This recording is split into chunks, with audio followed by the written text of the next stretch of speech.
नमस्ते दोस्तों। आज हम आपके लिए कहानी लेके आए हैं। काश एक बार तो भरोसा किया होता उसकी बात पर, तो ऐसा नहीं होता। उस लड़की ने लाल रंग का शादी का जोड़ा पहना हुआ था। वर्तिका उसे देखकर समझ गई कि यही शायद उसकी होने वाली नई देवरानी है। नई इसीलिए क्योंकि उसकी देवर की दूसरी शादी हो रही। 1 साल पहले ही गंभीर बीमारी से उसकी देवरानी बबली अपने 5 साल के बेटे को उसे सौंपकर सदा के लिए इस दुनिया से चली गईं। वर्तिका अपने पति और बेटियों के साथ दूसरे शहर में रहती है। वर्तिका देवरानी के बेटे लक्ष्य को अपने साथ ले जाना चाहती थी, लेकिन सास ससुर और देवर ने मना कर दिया। 1 साल बाद अचानक वर्तिका के ससुर पन्नालाल जी का फोन आता है कि लक्ष्य के लिए उसकी मम्मी ला रहे हैं, मतलब देवर की दूसरी शादी कर रहे हैं।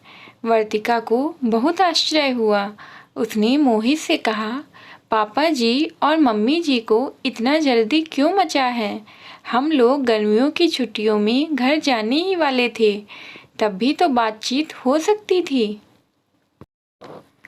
बिना हम लोगों की राय लिए बिना यूँ शादी की डेट नहीं निकालनी चाहिए थी।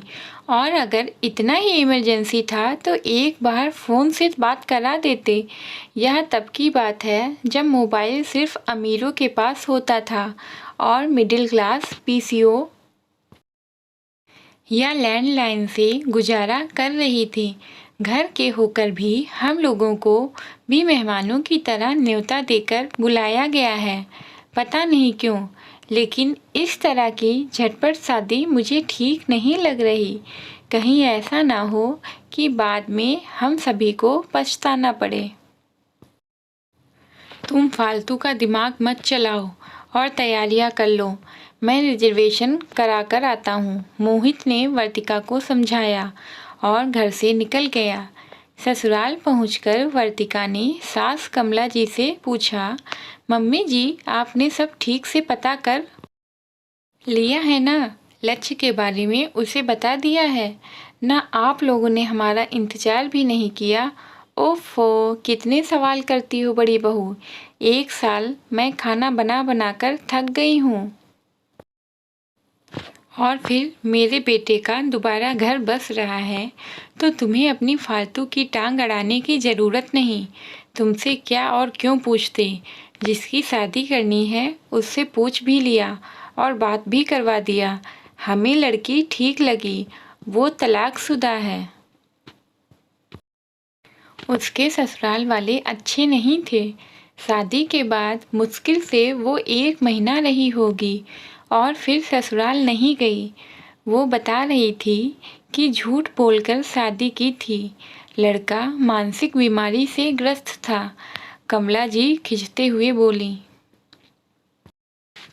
कमला जी के इस तरह बोलने के बाद वर्तिका ने चुप रहना ही बेहतर समझा और तय दिन सभी शादी के लिए मंदिर पहुंच गए। वहीं लाल रंग का शादी का जोड़ा पहने एक लड़की दिखी। वर्तिका उस लड़की के पास गई तो उसने एक अजीब बात नोटिस की कि वो बार बार पीछे मुड़कर देख रही थी, जैसे कोई उसका पीछा कर रहा हो।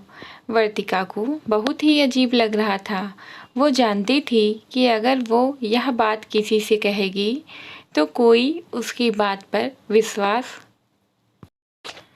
नहीं करेगा। फिर भी उसने हिम्मत करके मोहित को एक कोने में ले जाकर बताया।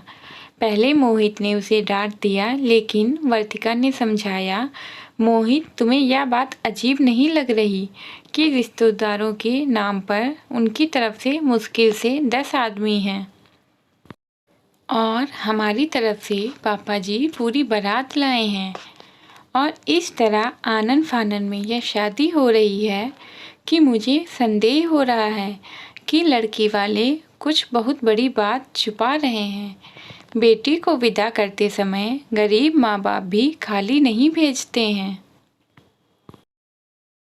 मतलब छोटा हल्का सा ही सही, कुछ तो जेवर पहनाते हैं। यहाँ मम्मी जी ने सब अपना जेवर पहना रखा है। मैंने लड़की को नोटिस किया, ऐसा लगा जैसे किसी से डर रही है। मैं अभी भी कह रही हूँ कि कुछ तो गड़बड़ है। तभी वहाँ कमला जी आ गईं। ओह, तो यहाँ भी तुम्हारी जासूसी चालू है। तुमको क्या लगता है कि मैं और तुम्हारे पापा जी बेवकूफ़ हैं? यह रिश्ता मेरे चचेरे मामा जी के दामाद ने बताया है, तो शक करने की कोई भी वजह नहीं है। अब चुपचाप मंदिर में चलो, सिंदूर भरने की रस्म हो रही। बड़ी बहू, अच्छा होगा कि तुम अपना मुंह, आँख और कान बंद कर लो। कमला जी के डांटने पर मोहित गुस्से से वर्तिका को देखने लगता है। वर्तिका धीरे से कहती है, माँ, अब आप ही सब संभाल लेना। मैं तो सिर्फ अपने परिवार की खुशियाँ ही चाहती हूँ। शादी होने के बाद वर्तिका कुछ दिनों बाद वापस आ जाती है। वर्तिका और मोहित जब भी घर फ़ोन करते हैं, उन्हें यही बताया जाता कि सब ठीक है और एकता नई देवरानी ने पूरा घर अच्छे से संभाल लिया है। और लक्ष्य को भी माँ मिल गई। वर्तिका का डर अब कम होने लगा था, लेकिन एक दिन उसके ससुराल के पड़ोसी का फ़ोन आया, जिसे सुनकर वर्तिका और मोहित दंग रह गए और तुरंत घर पहुंच गए। ससुराल पहुंचते ही वर्तिका ने देखा कि कमला जी किचन में खाना बना रही हैं। ससुर जी कमरे में मुंह लटकाकर बैठे हैं और देवर जी दाढ़ी बड़ी करके घूम रहे हैं और लक्ष्य बीमार जैसा लग रहा। वर्तिका और मोहित को यूँ अचानक सामने देख कमला जी दहाड़े मारकर रोने लगी। मोहित, हम बर्बाद हो गए। उस एकता ने हमारे ऊपर दहेज और घरेलू उत्पीड़न का झूठा केस कर दिया है। उसने पहली शादी में भी यही सब किया था। उसके घर वालों ने हमसे झूठ बोला था।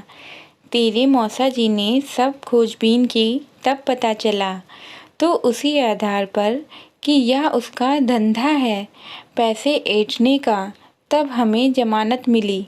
लेकिन मम्मी, आपने हमें फ़ोन क्यों नहीं किया? अगर बगल वाले चाचा जी फ़ोन नहीं करते तो हमें पता ही नहीं चलता और हमारी रोज़ बात होती है। फिर भी आपने सच बताना सही नहीं समझा। मोहित गुस्से से सबसे बोला, क्या बोलती? बहू को तो उसी दिन संदेह हो गया था, लेकिन मेरी बुद्धि पर पत्थर पड़ गए थे। सोचा कि जलनवश वो ऐसा कह रही, क्योंकि मैंने उसके बताए रिश्ते को ना कर दिया था। काश उस दिन मैंने बहू की बात मान ली होती तो आज यह सब नहीं होता। कमला जी सिर पीटते हुए बोली, काश काश कमला जी ने एक बार अपनी बहू पर भरोसा किया होता। काश एक बार उन्होंने अच्छे से छानबीन की होती। काश काश आज इस बात को 7 साल होने जा रहे हैं और अब तो उसे एक लड़की भी है, जिसका पालन भत्ता भी उन्हें देना पड़ रहा है। यह एक सच्ची घटना है जिसकी मैं खुद साक्षी हूँ। को कहानी पसंद आए तो लाइक और कमेंट के साथ प्लीज़ सब्सक्राइब करें। Bye bye.